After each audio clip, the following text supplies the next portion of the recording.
చలివాగు తూము నుంచి రైతుల పంటలకు వెంటనే సాగునీరు విడుదల చేయాలని మాజీ ఎమ్మెల్యే గండ్ర వెంకటరమణారెడ్డి ప్రభుత్వాన్ని డిమాండ్ చేశారు. గత కొన్ని రోజులుగా రైతులు సాగునీటి కోసం విజ్ఞప్తులు చేస్తున్నప్పటికీ ప్రభుత్వం స్పందించడం లేదని ఆయన విమర్శించారు. చలివాగు ప్రాజెక్టు నుంచి రైతులకు సాగునీరు అందించాలని కోరుతూ చెన్నాపూర్ క్రాస్ వద్ద బీఆర్ఎస్ పార్టీ ఆధ్వర్యంలో భారీ ధర్నా నిర్వహించారు. ఈ ధర్నాలో మాజీ ఎమ్మెల్యే గండ్ర వెంకటరమణారెడ్డి పాల్గొని రోడ్డుపై బైఠాయించి నిరసన వ్యక్తం చేశారు. రైతులకు వెంటనే సాగునీరు విడుదల చేయాలంటూ బీఆర్ఎస్ నాయకులు కార్యకర్తలు నినాదాలు చేశారు. ధర్నా కారణంగా సుమారు 2 కిలోమీటర్ల మేర ట్రాఫిక్ కు అంతరాయం ఏర్పడింది. సమాచారం అందుకున్న పోలీసులు సంఘటన స్థలానికి చేరుకొని ధర్నాలో పాల్గొన్న గండ్ర వెంకటరమణారెడ్డి సహా పలువురు బీఆర్ఎస్ నాయకులను అదుపులోకి తీసుకుని పోలీస్ స్టేషన్ కు తరలించారు. రైతులు నార్లు వేసి రోజులు గడుస్తున్నా ప్రభుత్వం సాగునీరు అందించలేకపోతుందని, 24 గంటల్లో సాగునీరు అందించకుంటే ఎమ్మెల్యేను అడ్డుకుంటామని హెచ్చరించారు.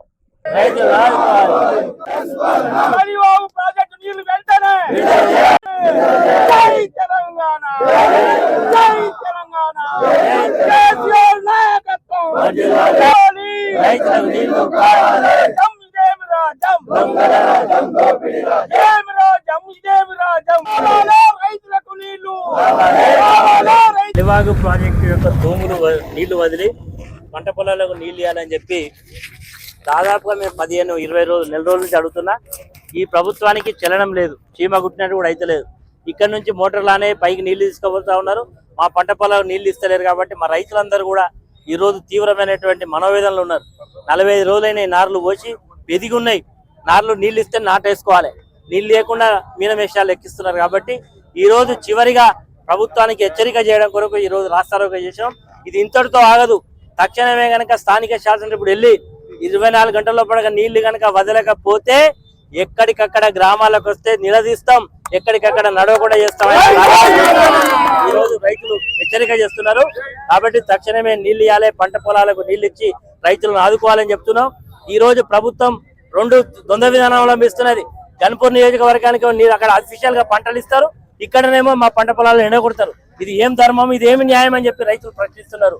ఈ రోజు ప్రభుత్వానికి చిత్తశుద్ధి ఉంటే ఖచ్చితంగా 9 పంపులను ఆన్ చేయాలి, 9 పంపులు నడిపియాలి, పంట పొలాలకు నీళ్ళు ఇవ్వాలి, అందరికీ నీళ్ళు ఇవ్వాలని కోరుకుంటున్నాం. మేము రైతుగా మా పంట పొలాలు పండాలి, పక్కంది కూడా పండాలని కోరుకుంటున్నాం. కానీ 9 పంపుల కాడ 6-5 మాత్రమే నడుస్తున్నాయి.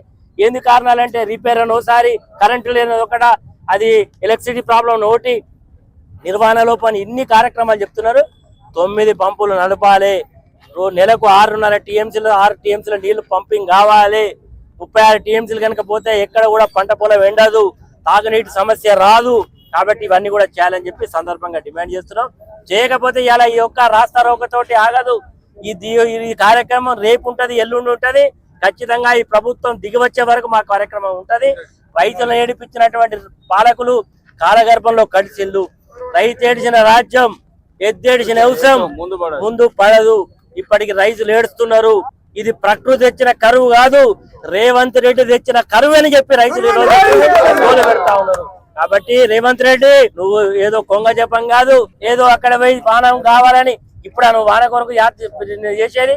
గోదావరి పోతుండే చూస్తున్నావు, కృష్ణా ప్రవహిస్తుండే చూస్తున్నావు, పంట పొలాలు ఎండగొడుతున్నావు. కాబట్టి రైతుల కష్టాలు కడదేరాలంటే ఇప్పటికైనా ప్రభుత్వం మరి సరి అయినటువంటి విధానాలు అవలంబించాలి, పంపులు ఆన్ చేయాలని డిమాండ్. పోరాడి తెలంగాణ తెచ్చుకున్నది నిధుల కోసానికి. వెంటనే కేసీఆర్ 3 సంవత్సరంలో ఇప్పుడు చలివాగు కాళేశ్వరం ప్రాజెక్టు కట్టి ఏదో 2 పిల్లలు కుంగినాయని కొంటి సాగుతోని రైతులను ఇబ్బంది పెడుతున్నారు. కాబట్టి ఈ రేవంత్ రెడ్డి ప్రభుత్వం క్వశ్చన్లని మొత్తం మీద రేవంత్ రెడ్డి ప్రభుత్వం ఆపేది. ఎందుకంటే రైతులకు వడ్లు పండితే వడ్డుకోడు కానీ చేతగాని ప్రభుత్వం కాంగ్రెస్.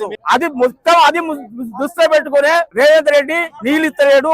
ఇది ప్రకృతి తెచ్చిన కరువు కాదు, కాంగ్రెస్ ప్రభుత్వం తెచ్చిన కరువు అని నేను ఈ సందర్భంగా తెలుపుకున్నా.